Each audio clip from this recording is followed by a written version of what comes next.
Mais um vídeo do canal Ponderações e hoje com a jovem estudante que faz a diferença, Giovana. Boa noite, pessoal. Professor, muito obrigada por me convidar para esse projeto bem bacana. É muito importante a gente divulgar a filosofia, né? Já que no ensino fundamental o pessoal, mas filosofia é chato, filosofia é matéria para dormir, mas muitas pessoas não conhecem a filosofia, não sabem para que serve, não sabem onde é aplicada e não tem conhecimento, não tem vontade de conhecer. Porque a pessoa, quando ela conhece pelo menos parte do conceito filosófico, ela, nossa, bacana, deixa eu entender um pouco mais. Aí vai conhecendo mais nos seus âmbitos, vai conhecendo Rousseau, vai conhecendo Émile Durkheim, vai conhecendo Aristóteles, e assim vai indo. Muito bom.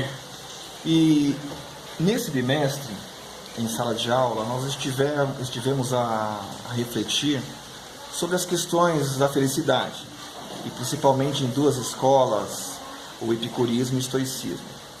Sim. E ainda hoje, esse assunto sobre a felicidade é um assunto controverso. Cada um fala... Muito polêmico. Cada um apresenta a sua forma, os caminhos da felicidade. Para você, Giovana, o que é fundamental para que o ser humano alcance a felicidade? Primeiro, o que é a felicidade e o que é necessário para que alcancemos a felicidade? Primeiro, eu queria falar um pouquinho do meu contato com a filosofia. Eu não tinha ideia do que era a filosofia, até porque nós somos de escola pública, né? Escola pública, tanto na grade curricular quanto no interesse dos alunos, não tem essa explicação. A gente só tem um contato mesmo no ensino médio. Mas é muito bom, desde do fundamental, você procurar entender, você saber que a filosofia, ela trabalha o pensamento, ela trabalha a indagação, ela cria no aluno, ela planta uma sementinha no aluno, dela olhar para qualquer coisa da sociedade que ela está inserida. Mas por quê? Por exemplo, a gente pode pensar, boa parte das pessoas que estão presas são negras. Mas por quê? Boa parte das pessoas que estão em escola pública são provenientes de famílias de baixa renda. Mas por quê? Então ela vai plantando essa indagação. O aluno busca pensar e pensando. Junto com o pensamento ele vai criando soluções, vai procurando entender mais. Então é bacana que desde o ensino fundamental a gente tem esse contato. Eu lembro que o meu primeiro contato foi com essa busca do pensamento, de onde viemos, por que estamos aqui e o que vamos fazer. Então a gente vai pensando nisso, né? Mas de onde viemos? Eu sou filha da minha mãe. A busca originária da filosofia. A busca originária, né? E o que eu vim fazer aqui? Muitas pessoas se perguntam isso, e aí entra a felicidade. No epicurismo, a felicidade ela está em um prazer, independentemente de qual prazer seja esse, seja família, seja os amigos, seja prazer carnais, seja prazer financeiro, tá no prazer. E eu tava refletindo, né, tava pensando, mas a filosofia tá no prazer, mas quando em uma situação a gente é desprovido de tais prazer, como que a gente faz? Por exemplo, comer é um prazer, dormir é um prazer. E quando as pessoas são desprovidas disso, como que elas fazem? Como o professor explicou em sala de aula, vou usar o exemplo da árvore, que foi muito bom, a gente pode pensar que o prazer é uma árvore que a gente vai regando. E essa árvore são divididas com muitas coisas. Aqui tem o amor, aqui tem o trabalho, aqui tem os amigos e aqui tem as paixões, tem a família. E às vezes você perde um ente querido, às vezes você perde um trabalho, às vezes você perde um amigo, ou às vezes você não tem nenhum desses. E você vai buscando repor com outras coisas. Às vezes você perde um amigo e você busca suprir essa falta, suprir essa fonte de prazer, né, essa companhia que você tinha no trabalho. Ou às vezes você perde a família, ou às vezes você não tem família, porque a família não é só a parte do sangue, é o apoio, é o alicerce, é a estrutura.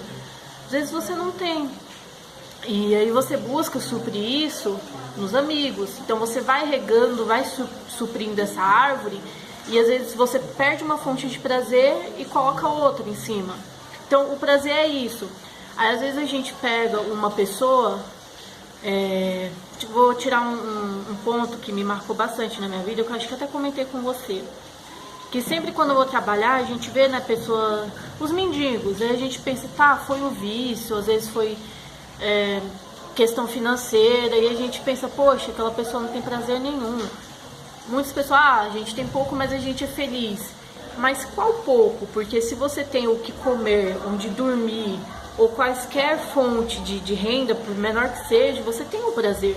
Agora você pega uma pessoa que não tem comida, uma pessoa que não tem um lar e uma pessoa que não tem onde repousar. Você pensa, qual que é a fonte de prazer, de felicidade daquela pessoa? Não tem. Outras pessoas buscam na religião, outras pessoas buscam no amor. Mas você se pega perguntando essa parte da felicidade, mas o que é ser feliz? Ser feliz é ter muito dinheiro, ser feliz é ter grandes amores, é ter uma família repleta de integrantes, ou às vezes ser feliz é ser sozinho, porque a gente tem essa felicidade na solidão. Às vezes você confunde solidão com liberdade. Eu posso chegar na minha casa, tomar meu café sozinha, eu tô curtindo minha liberdade. Outras pessoas estariam curtindo a solidão. Vai de cada pessoa, mas eu não me sinto feliz quando eu me deparo com pessoas que são desprovidas de coisas tão básicas como comer. Eu não consigo me sentir bem com isso. É uma coisa que a sociedade está se tornando muito individualista. Ela fala tanto dos problemas do outro, mas quando se depara com o problema do outro, ela foge, ela corre. É muito difícil você ver uma pessoa que dá bom dia para outra, se não for por obrigação. Quando a gente dá bom dia pro irmão, ou dá bom dia para uma pessoa só por dar bom dia. Muito difícil você chegar em uma pessoa, seu colega de trabalho, seu colega de profissão, e falar: poxa, eu fiquei sabendo, né, que você está passando por uma dificuldade. Tá tudo bem? Ou às vezes só simplesmente perguntar como foi seu dia. É muito difícil e às vezes a gente sente falta disso. Às vezes você dá um bom dia para uma pessoa, já melhorou o dia dela. Já fez a diferença. E aí entra Emily Durkheim. O homem é o produto do meio, junto com, fazendo uma ligação, né, um elo com essa parte da felicidade. O homem é o produto do meio. Tá, mas de qual meio? O meu meio da periferia?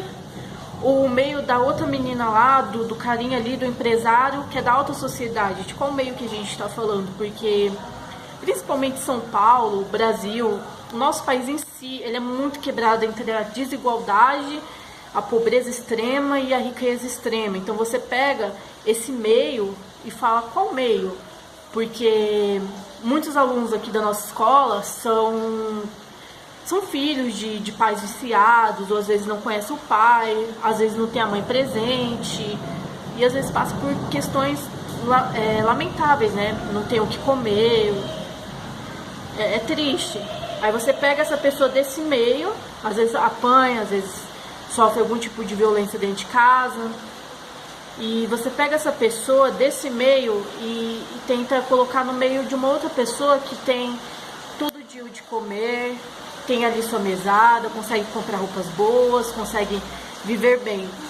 Aí você pega uma criança que não tem uma estrutura familiar boa, que não tem um pai presente, que não tem uma mãe presente e que não tem essa parte de pensar, não tem essa indagação, não tem uma perspectiva de um futuro, que é o que a gente vê dentro de sala de aula. A gente pergunta: quem tem interesse em fazer uma faculdade? Eu não estou dizendo que a faculdade é obrigatório, mas é a maior porta de saída da periferia, entendeu? Não estou julgando a periferia, eu sou parte da periferia, mas é triste você ver um aluno de 16 anos, de 17 anos morrendo por crime, ou muitos que ficam na escola usando droga. Você se pergunta, tá, mas por quê? Alguns têm uma base familiar, outros não têm, é o que a maioria não tem uma base familiar. E quando a gente fala de base familiar, a gente pega todo aquele contexto histórico e joga nisso. Às vezes é um pai bêbado, mas por que o pai está bêbado? Às vezes porque não consegue um trabalho, às vezes porque perdeu um parente por algum motivo. Sim. Eu queria primeiro destacar que você tem uma percepção muito apurada das questões sociais. Você tem uma sensibilidade social muito grande. Isso é uma coisa que é evidente. A filosofia, ela, de alguma forma, ela te influenciou para promover tamanha acuidade social? Sim, principalmente porque você busca essa felicidade, mas você não se preocupa com a questão do outro. E eu, particularmente, não consigo me sentir feliz quando o outro é desprovido de tais prazeres, de tais oportunidades. Então, quando eu me deparei com a filosofia, logo eu me deparei com as questões sociais, que são escancaradas. Por exemplo, eu tenho uma família muito estruturada, mas eu tenho amigos que não têm. Minha mãe me dá bom dia, minha mãe sempre me ajuda nas coisas, meu pai sempre me dá conselhos. Mas eu conheço pessoas que não conheceu o pai, que perdeu o irmão para droga, que mora na criminalidade, ou que simplesmente morreu por vítima de bala perdida. Então, quando eu me deparei com a filosofia, logo me deparei com essa questão de perceber o meio em que eu estou inserida, porque é fundamental. Teve uma pesquisa que saiu recentemente que o Brasil é um dos países que mais vive fora da realidade. Mas se a realidade é tudo aquilo que a gente acredita, logo a gente precisa questionar aquilo que acreditamos. Porque eu vejo muita gente falando assim, tá, eu sou da periferia, mas eu vou conseguir minhas coisas, eu vou dar meus corre. Qual tipo de corre? Já que o estudo é a maior porta de saída da periferia. Quando a gente fala de estudo, a gente fala que o conhecimento é poder. Porque o conhecimento é poder? Porque você começa a perceber questões sociais, você se mobiliza pelas questões sociais. Quando você se mobiliza pelas questões sociais, você vai mudando a realidade de outras pessoas. Você vai mudando, por pequena que seja, você vai mudando. Eu participei de um projeto social que fica ali na comunidade. Eu tive um professor excelente. Eu era uma criança tímida, eu não gostava de conversar. E ele foi desenvolvendo isso em mim, né? Foi trabalhando. E eu lembro que com 10 anos ele me colocou para recitar para cerca de 150 pessoas sobre Vitalino, que é um artista nordestino, fazia seus ofícios em Barros, vinha de família pobre e que, por sorte, por muito esforço e por muita garra, ele conseguiu ser destacado numa época em que os nordestinos, ainda hoje é muito visto, mão de obra barata. Mais uma parte, amigos do canal, como é interessante a gente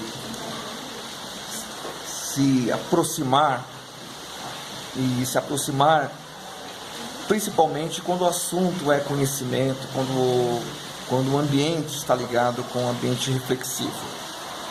Já que estamos falando de reflexão, eu gostaria que a Giovana se despedisse, mas se despedisse convidando aos amigos do canal a conhecerem melhor a filosofia e a se envolverem com mais doação no mundo. Giovana, eu gostaria que você se despedisse e fazer esse convite aos nossos amigos. Então, eu queria pedir encarecidamente para todos que qualquer oportunidade, 5 minutos, 10 minutos, 15 minutos que vocês tiverem, busquem filosofia. Quando vocês se depararem com uma criança em situação de vulnerabilidade social, com o seu vizinho que é mais velho, que não tem uma família para conversar, ou às vezes com o seu amigo que se perdeu nas drogas, ou com aquele seu tio que está preso, você pense na questão social, você pense na filosofia e você pense que a única porta que você tem para sair disso, para você se livrar disso e para você dizer, o estudo me ajudou, eu consegui sair disso, eu sou vencedor, você se lembre da filosofia. Porque a filosofia, ele é o pai, é a mãe de todas as outras matérias. Sem ela você não teria o português, você não teria matemática, você não teria física, você não teria quaisquer outras, porque antes de desenvolver tudo isso, alguém se questionou, alguém pensou e foi atrás. Então, gente, muito obrigado. Tchau.